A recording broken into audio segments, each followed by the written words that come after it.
Capítulo 1. El arraigamiento tradicional.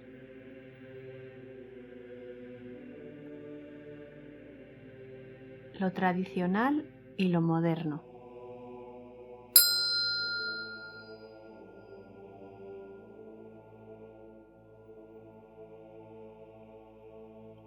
La cofradía iniciática de la mayéutica trascendente se precia de transmitir una enseñanza tradicional.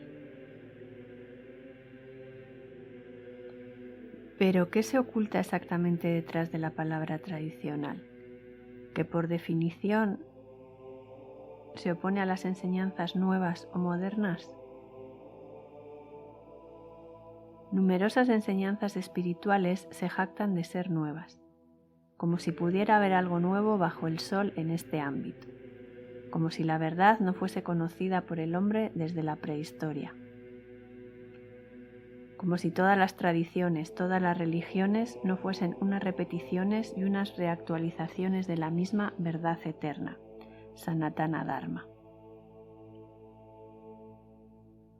La etiqueta nuevo o moderno oculta muy a menudo el enfoque egótico de los que, incapaces de someterse a las exigencias de una vinculación a una tradición espiritual, solo tienen la experiencia o la simple certeza de un fragmento de verdad y que, rechazando las autoridades tradicionales, pretenden llegar a ser ellos mismos una autoridad, pidiendo a los demás que acepten lo que dicen como algo incontestable. Nuestra cofradía se aparta radicalmente de este enfoque y se sitúa en una perspectiva tradicional, considerando que cualquier enseñanza válida desde el punto de vista espiritual debe concordar con la verdad contenida en unas escrituras que son sagradas, porque contienen la expresión de una revelación, es decir, de una irrupción de la dimensión trascendente dentro de la historia humana, y no meras elucubraciones de la mente humana.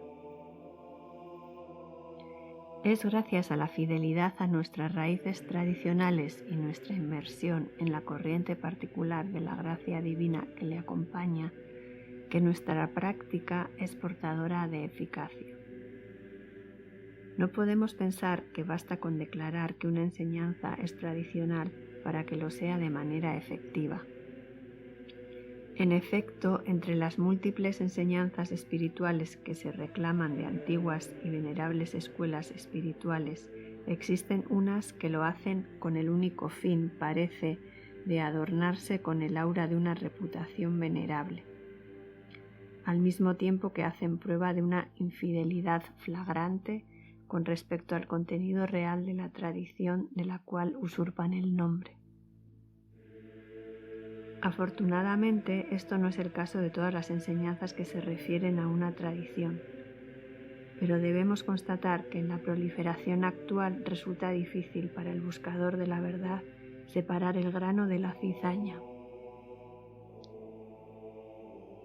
Por su parte, la cofradía iniciática de la mayéutica trascendente quiere transmitir la enseñanza tradicional y auténtica del Advaita Vedanta, pero no pedimos a nadie que confíe en nuestra palabra sin más. Invitamos a todos los que se interesan por la enseñanza que difundimos a beber de las fuentes tradicionales que son las nuestras y de esta manera comprobar por ellos mismos la ortodoxia de lo que transmitimos.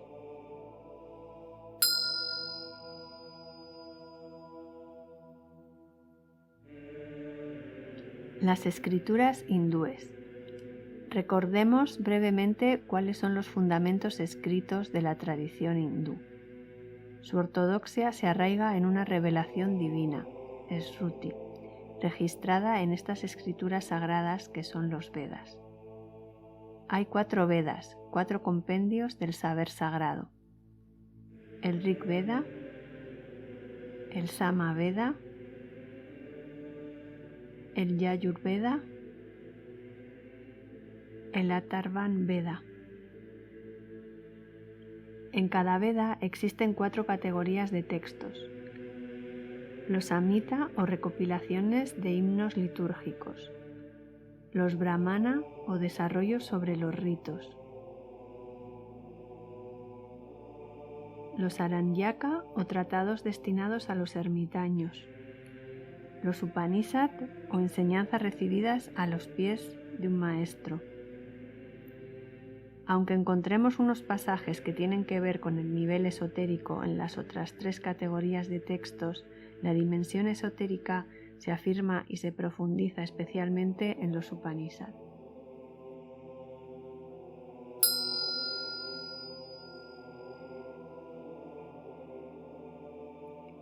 Los 6 puntos de vista ortodoxos. A partir de la revelación de los Vedas, la ortodoxia de la tradición hindú, se han desarrollado 6 puntos de vista, darsana. En el curso del tiempo, cada punto de vista se ha establecido en un sistema autónomo, proponiendo una visión completa del mundo, del hombre y de la trascendencia. En la India, numerosos son los partidarios de tal o cual punto de vista que critican o denigran los demás puntos de vista. Pero los que se niegan a entrar en polémicas partidarias son también numerosos. Nos adherimos totalmente a la perspectiva de algunos maestros espirituales hindúes y de René Guénon, según la cual estos puntos de vista, estos ángulos de aprehensión, son de hecho unas maneras complementarias de abordar la verdad universal. Sin entrar en detalles, estos 6 ángulos de aprehensión son los siguientes. El Nyaya o el punto del razonamiento lógico, fundado por Sri Gautama. Este punto de vista desarrolla en una perspectiva teísta el razonamiento lógico y la epistemología, es decir, la reflexión sobre los medios de conocimiento que se ofrecen al hombre, así como el método y el argumentario del razonamiento que hace falta poner en obra en el estudio de las Escrituras.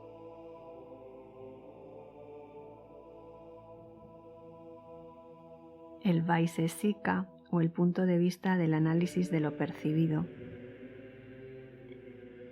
fundado por Sri Kanada. Este punto de vista propone una investigación en una perspectiva teísta sobre las particularidades y la especificidad de las cosas que percibimos, sobre la naturaleza y la finalidad de los ciclos de manifestación cósmica. El Samkhya o el punto de vista de la enumeración de los principios cósmicos.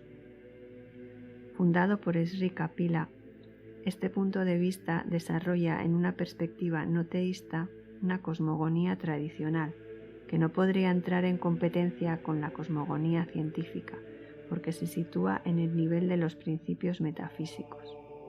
Por otra parte, el Samkhya explica cómo el espíritu personal, Purusa, puede liberarse de la influencia de la naturaleza cósmica, Prakriti. El yoga o el punto de vista de la contemplación unitiva, fundado por Sri Patanjali. Este yoga o esta disciplina que lleva a la unión es esencialmente de orden contemplativo y no debe ser confundido con el Hatha Yoga enseñado en Occidente, el cual se limita a una gimnasia suave. El yoga de Patanjali empieza por establecer las prescripciones y prohibiciones relativas al comportamiento, yama, niyama, requeridas en el sendero espiritual, y luego expone el panorama de las prácticas de recogimiento, así como sus efectos. La Mimamsa o el punto de vista de la exégesis ritual, fundada por Sri Jaimini. Este punto de vista expone la naturaleza de los deberes que el hombre debe asumir, así como la naturaleza y las consecuencias de los ritos expuestos en los Vedas, ritos que son de naturaleza teúrgica y constituyen un potente factor de evolución espiritual. El Vedanta o el punto de vista de la exégesis metafísica, fundado por Sri Vyasa. René Guénon nos dice que el nombre de Vyasa, a quien se atribuye igualmente la recopilación de los Vedas, así como un conjunto de textos tradicionales, no designa a una persona en particular, sino a una personalidad colectiva que fue encarnada históricamente por una sucesión de poseedores del saber. El Vedanta es la conclusión final, anta, y última de los Vedas. Se trata del estudio del sentido metafísico y soteriológico de las escrituras. Es a esta perspectiva del estudio exegético de las escrituras, realizado con el objetivo de sacar de ellas la conclusión final y su sentido profundo, que nuestra enseñanza se vincula.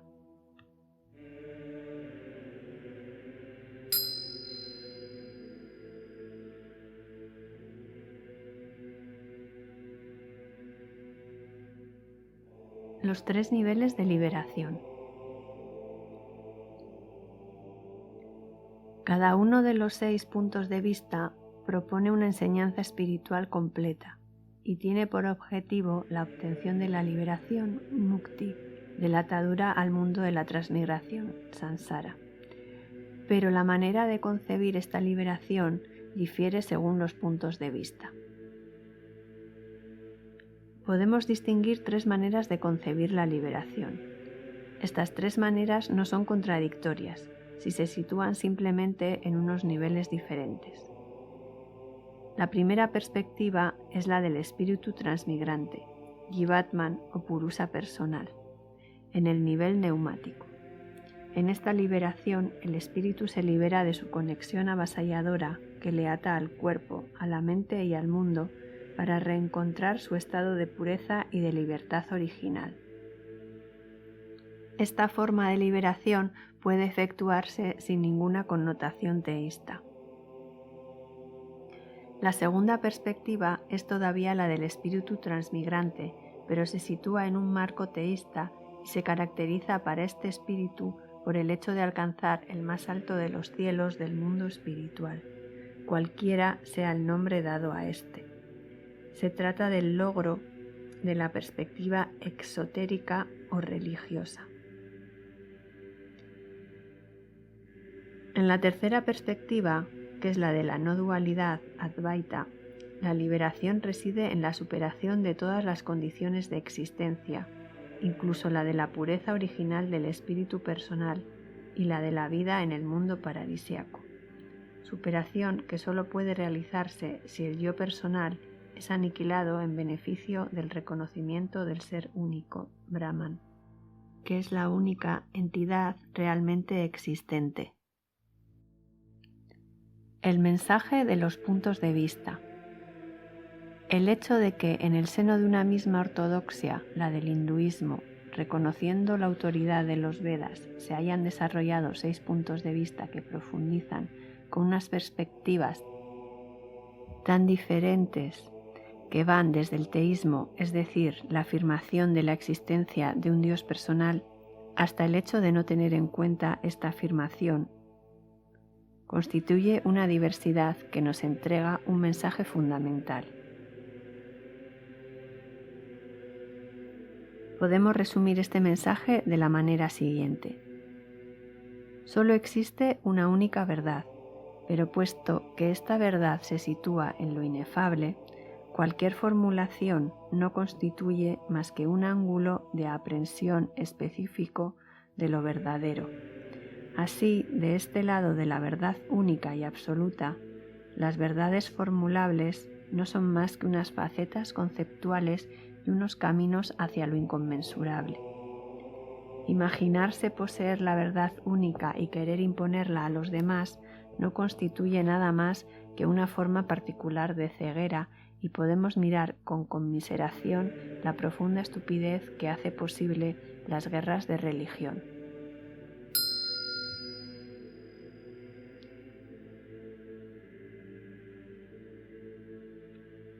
Las escuelas del Vedanta. Existen distintas escuelas vedánticas. Nos vinculamos con la más antigua, la del Advaita Vedanta, la escuela de la no dualidad, fundada por Sri Sankara Bhagavadpada. Esta escuela de la no dualidad propone una realización metafísica que por la universalidad de su perspectiva corresponde a la culminación de todos los esoterismos auténticos. Toda escritura sagrada es susceptible de múltiples exégesis. Entonces es normal que se hayan desarrollado diferentes escuelas vedánticas. Existen numerosas polémicas entre estas diferentes escuelas. Con el riesgo de vernos acusados de arbitrariedad, nosotros vemos en ellas diferentes ángulos de aprehensión que se pueden englobar en una perspectiva de síntesis. Las escuelas vedánticas más importantes son las siguientes. La escuela de la no dualidad, Advaita, fundada por Sri Sankara Bhagavadpada 788-820 aproximadamente. Sri Sankara Bhagavadpada es llamado Sankaracharya, lo que significa Maestro Sankara. Los representantes de las 5 líneas de sucesores que asumen en la India la dirección de 5 monasterios Mat siguen llevando el título de Sankaracharya. Cuando queremos distinguir el fundador de esta escuela de los otros Sankaracharya que le han sucedido, usamos el vocablo Adi Sankaracharya, lo que significa el primer Sankaracharya. Es a esta escuela, que es la más antigua, a la que nos vinculamos directamente. Esta escuela desarrolla lo que llamaremos la aproximación al absoluto.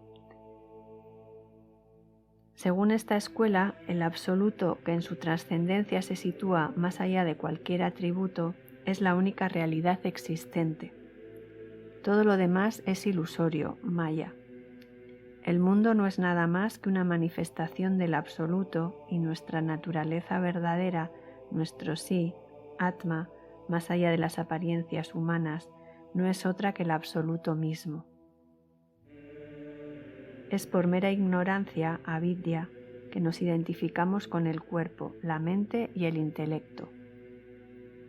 Lo que hace falta es disipar la ignorancia y realizar cuál es nuestra verdadera naturaleza, para disipar de este modo la ilusión de la transmigración.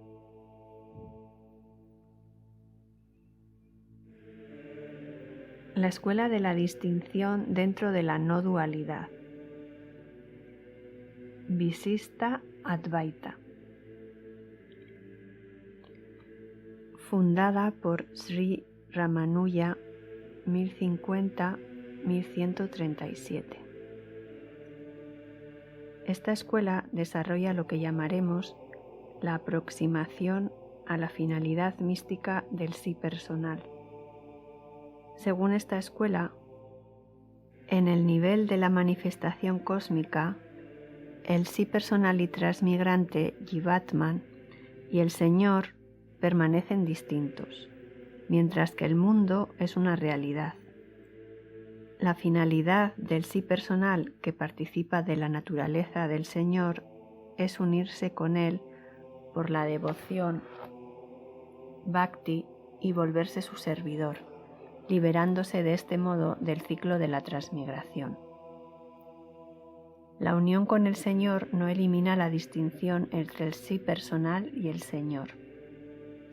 Para nosotros, este enfoque expresa la finalidad personal que existe en el interior de la ilusión cósmica. La escuela de la pura no dualidad, Sudha Advaita, fundada por Sri Vallabha 1479-1531. Esta escuela desarrolla lo que llamaremos la aproximación a la sustancia cósmica. Según esta escuela, la sustancia cósmica, que está compuesta por átomos, es una manifestación del absoluto, de tal suerte que hay unidad entre el absoluto, el mundo y la multiplicidad de los seres. Por la devoción, bhakti, el hombre puede comunicar directamente con el absoluto e identificarse con él. Para nosotros, esta aproximación expresa la no dualidad que existe en el seno de la manifestación cósmica de la sustancia universal, mientras que la Advaita enseña la existencia de la no dualidad que perdura más allá de toda manifestación cósmica, en el nivel de la esencia trascendental. Por consiguiente, hay complementariedad entre estos dos puntos de vista, puesto que el absoluto es a la vez el todo y el más allá del todo. La escuela de la dualidad dual, Dvaita Dvaita, fundada por Sri Madhva, 1199. Esta escuela desarrolla lo que llamaremos la aproximación a la finalidad religiosa del sí personal. Según esta escuela, existen tres principios esenciales: el absoluto, Brahman, los sí personales, Jivatman, y el mundo de las cosas inanimadas, Yada, que son irremediablemente distintos. Los sí personales están bajo la dependencia del Señor, deben adorarle, someterse a Él y meditar sobre Él, Bhakti. Para nosotros, esta aproximación expresa el desarrollo del punto de vista religioso. La mayoría de los enfoques religiosos se caracterizan por un dualismo separando Dios y la criatura. Este punto de vista es requerido para todos los hombres que no tienen el deseo y las predisposiciones para abordar los puntos de vista de la no dualidad, al nivel de la esencia, de la sustancia o de la mística. Por consiguiente, es normal y necesario que la perspectiva del dualismo religioso se integre en el Vedanta, es decir, en la exégesis de los Vedas.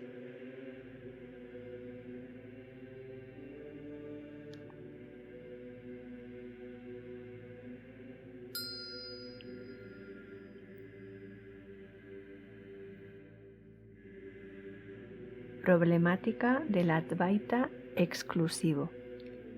Resulta evidente que la perspectiva de la no dualidad del Advaita constituye la perspectiva metafísicamente más elevada, puesto que adopta el punto de vista del absoluto y propone al hombre vivir en este nivel, que es el de su verdadera esencia. Sin embargo, esta superioridad metafísica no debe servir de pretexto para un rechazo intolerante de las demás perspectivas espirituales que permanecen verdaderas y válidas en el nivel que les es propio. Un Advaita sectario e intolerante lleva al rechazo de todas las religiones, de todas las demás tradiciones, en una afirmación de la verdad que excluye cualquier aproximación distinta. Se trata en este caso de una actitud intelectualmente estrecha, carente de la falta de flexibilidad intelectual requerida para aprehender la diversidad de los caminos hacia lo inefable. En el pasado, algunos en la India han ilustrado esta aproximación intolerante y la volvemos a encontrar en algunos aspectos del Neovedanta. Somos opuestos a ello y optamos por la anchura de miras de Sri Ramana Maharshi, quien en respuesta a algunas críticas justificaba la multiplicidad de las prácticas espirituales formales del hinduismo al considerarlas como unas etapas en el camino hacia lo informal.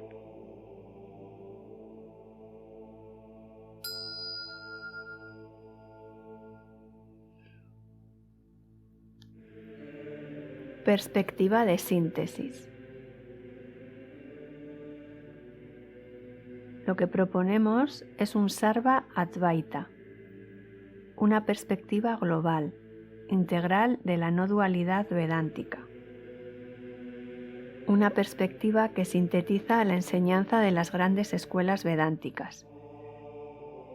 Resumiéndonos al extremo y dejando aparte las críticas y polémicas estériles existentes entre las distintas escuelas, definiremos esta perspectiva de la manera siguiente. Solo el absoluto existe y todo lo demás es, desde el punto de vista del absoluto, ilusorio. Perspectiva del Advaita. Esta ilusión es engendrada por el poder del absoluto, y aunque sea distinguible de él, es inseparable de él. En consecuencia, si para el absoluto el mundo es ilusorio, para toda criatura existente en el interior de la ilusión cósmica, el mundo aparece como real y posee por eso una realidad relativa o empírica. Esta realidad empírica del mundo es inseparable del absoluto, puesto que es una manifestación sustancial de este, perspectiva del Suddha Advaita. El absoluto posee dos aspectos. Por una parte está en su esencia más allá de cualquier atributo y por otra parte se manifiesta como Señor creador del mundo y Salvador de los hombres. Perspectiva del Advaita. Es sobre la manifestación del absoluto como Señor que se funda la práctica de la devoción. Perspectivas del Visista Advaita, del Suddha Advaita y del Dvaita Dvaita. Existen, por lo tanto, dos finalidades, la de la esencia y la de la manifestación. Al nivel de la esencia debemos darnos cuenta de que nuestra identidad real, nuestra esencia, nuestro sí, Atma, son de la misma naturaleza que el absoluto. Así estaremos llevados a vivir y a aprehender el mundo a partir de la perspectiva de nuestra trascendencia y a disipar de este modo la ilusión del encarcelamiento en la temporalidad. Perspectiva del Advaita. Por otra parte, estando identificados con la trascendencia del absoluto, reconoceremos al conjunto del mundo y de los seres como siendo nuestra manifestación y viviremos nuestra unidad con ellos. Perspectiva del Suddha Advaita. La realización de las dos vertientes de la no dualidad de la esencia identitaria y no dualidad de la manifestación cósmica, no eliminará en el seno de las apariencias la manifestación de la entidad transmigrante, Jivatman.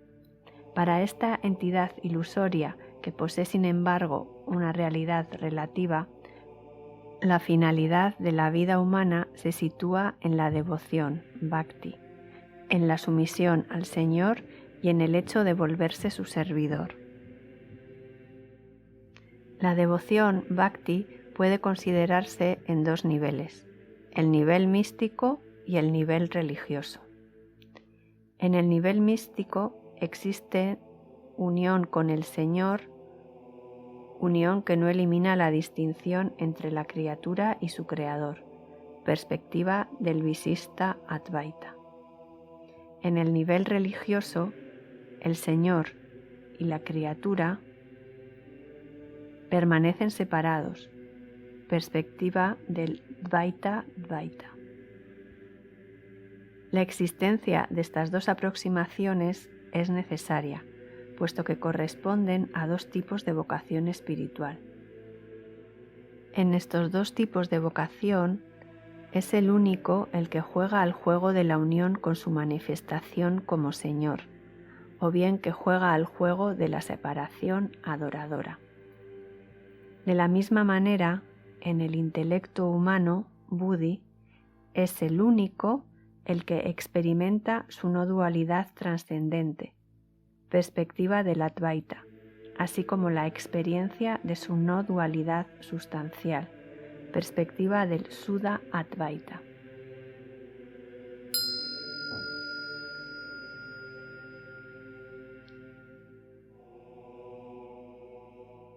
El corpus canónico del Vedanta. El corpus canónico sobre el cual se funda la doctrina de las diferentes escuelas del Vedanta se llama el triple canon del Vedanta, Prasthana Traya, porque tiene tres categorías: los Upanishads, la Bhagavad Gita, los Brahma Sutra. Este último componente del corpus canónico no es una escritura. Está constituido por una serie de aforismos atribuidos al sabio Badarayana que definen los grandes posicionamientos doctrinales del Vedanta. Nuestra enseñanza del Vedanta, dado que es tradicional, se basa sobre este corpus. Esto significa que el hecho de reclamarnos del Vedanta no es, como para algunos, una referencia de tipo publicitario o de adorno, sino la expresión de la conformidad con una doctrina ortodoxa. Los Upanishads.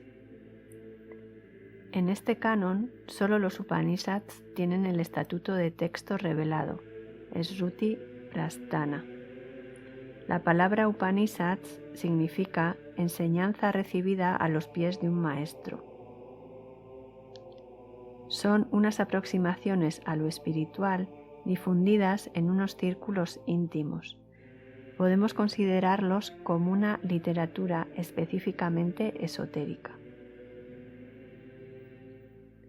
108 Upanishads son considerados como escrituras reveladas. El volumen de cada Upanishad es muy variable, va de 1 o 2 páginas hasta el valor de un opúsculo. La Bhagavad Gita. Hay en la literatura espiritual de la India hindú un texto famoso, el Mahabharata, o la gran epopeya de los descendientes de Bharata. Esta epopeya comprende 18 libros, Parva, y en el 6º libro se encuentra la enseñanza espiritual dada por Krishna a Arjuna. Esta enseñanza es llamada Bhagavad Gita, es decir, el canto del bienaventurado Señor. El conjunto del Mahabharata, al igual que la Bhagavad Gita, no tienen relación directa con la revelación divina, Shruti, sino con el legado de la memoria tradicional, Smriti.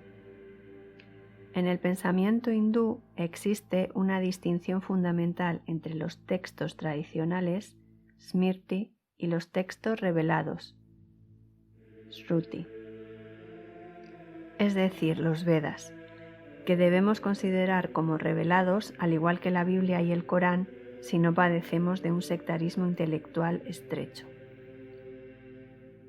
Aunque se encuentren entre los textos tradicionales unas obras divinamente inspiradas, como por supuesto es el caso de la Bhagavad Gita, en la inmensa literatura espiritual de la India, únicamente las escrituras reveladas tienen una autoridad decisiva, y es sobre el estudio y la exégesis de estos textos revelados que la doctrina del Vedanta se funda.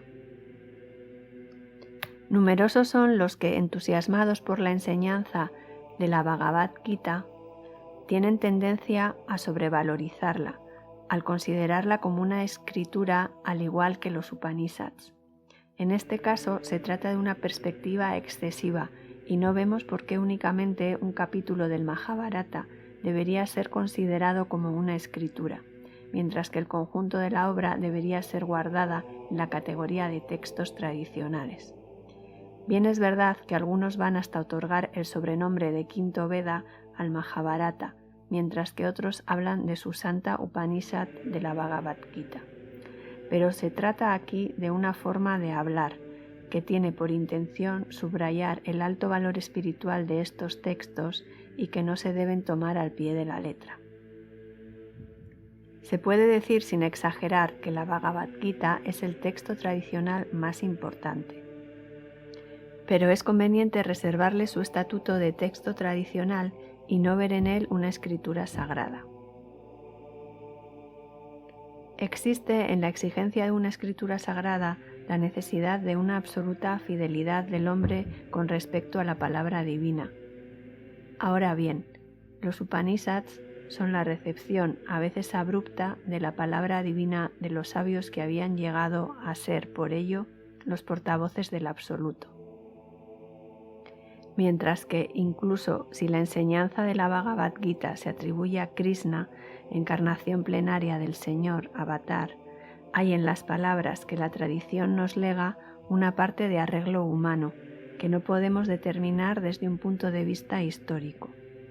Por lo tanto, al mismo tiempo que reconocemos el eminente valor espiritual de la Bhagavad Gita, debemos permanecer fieles a la perspectiva de la ortodoxia y no atribuirle de manera abusiva el estatuto de escritura. Debemos, sin embargo, tener en cuenta una cosa. Al incorporar en su canon el texto más eminente de la tradición, el Vedanta subraya el hecho que la revelación encuentra su complemento natural en la tradición, para esclarecernos un conjunto de puntos no tratados por la revelación. Los Brahma Sutra. Los Brahma Sutra o aforismos sobre el absoluto son atribuidos al sabio Sri Badarayana. La crítica moderna fija la redacción de este texto entre el 350 y 400 después de Cristo. Los Brahma Sutra son igualmente llamados Vedanta Sutra, puesto que estos aforismos se refieren a la doctrina del Vedanta. Reciben también la denominación de Uttara Mimamsa Sutra, porque proponen una investigación sobre los aspectos últimos, Uttara, del Veda.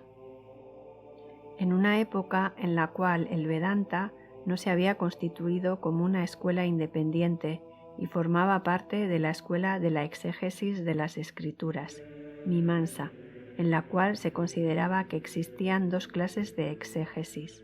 La exégesis primera, Purva Mimamsa, que trataba esencialmente de los ritos y de los deberes del hombre, y la exégesis segunda, Uttara Mimamsa, que se preocupaba del sentido segundo, o superior, o último de las escrituras. Este texto se llama también Sariraka Sutra, porque trata de la naturaleza del espíritu presente en un cuerpo físico y de su destino póstumo.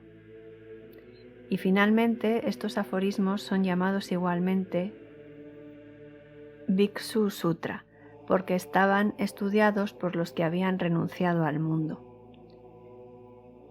En el sentido propio del sutra, es decir, un estilo extremadamente conciso y elíptico que pide un comentario escrito u oral, los Brahma Sutra tienen manifiestamente dos objetivos.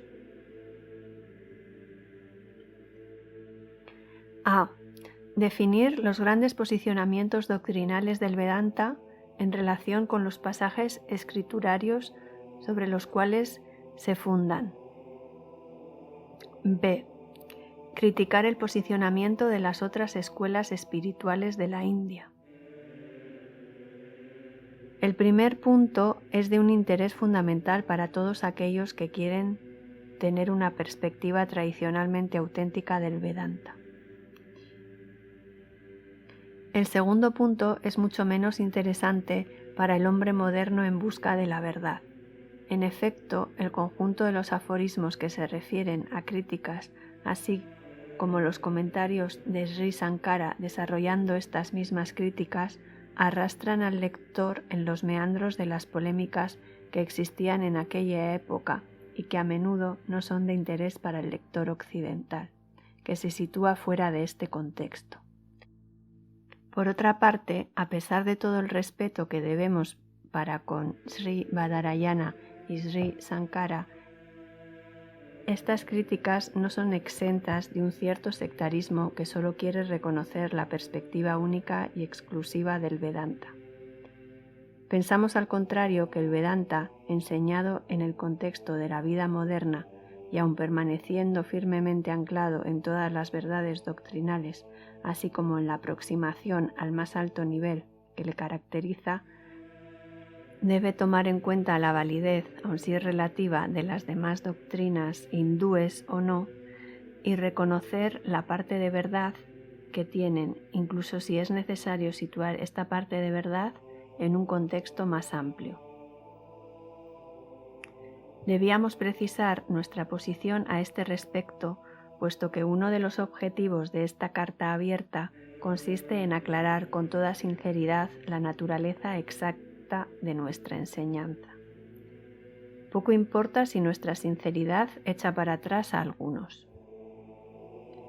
Notemos además que si comparamos el contenido de la enseñanza de una serie de maestros hindúes contemporáneos que están transmitiendo la ortodoxia del Vedanta con el conjunto de los rechazos e intransigencias para con otras escuelas de la India que se expresan en los Brahma Sutras, nos damos cuenta que se han desmarcado a este respecto y han integrado en lo que transmiten unas nociones descartadas por Sri Badarayana. Precisemos aún que los puntos sobre los cuales nos separamos de Sri Badarayana están en perfecta concordancia con otros aspectos de la ortodoxia hindú y en particular con las enseñanzas de Sri Bhagavan Ramana Maharshi. Para concluir, somos fieles a todo lo que en los Brahma Sutras determina los puntos fundamentales de la doctrina del Advaita, pero no seguimos a Sri Badarayana en este rechazo sistemático de las otras escuelas, no en razón de una forma de laxismo doctrinal, sino porque pensamos que el diamante de la realidad contiene distintas facetas y que la aprehensión de una faceta de lo real no excluye la existencia de las demás. Los Agama. Señalemos que fuera del marco védico en el cual se sitúa el Vedanta, existe en la India otros textos a los cuales se reconoce también el valor de escrituras reveladas, Ruti. Es el caso en particular de las 28 Agama sobre las cuales se fundan unas escuelas sivaitas, Agama en las cuales se expresa también una perspectiva de no dualidad.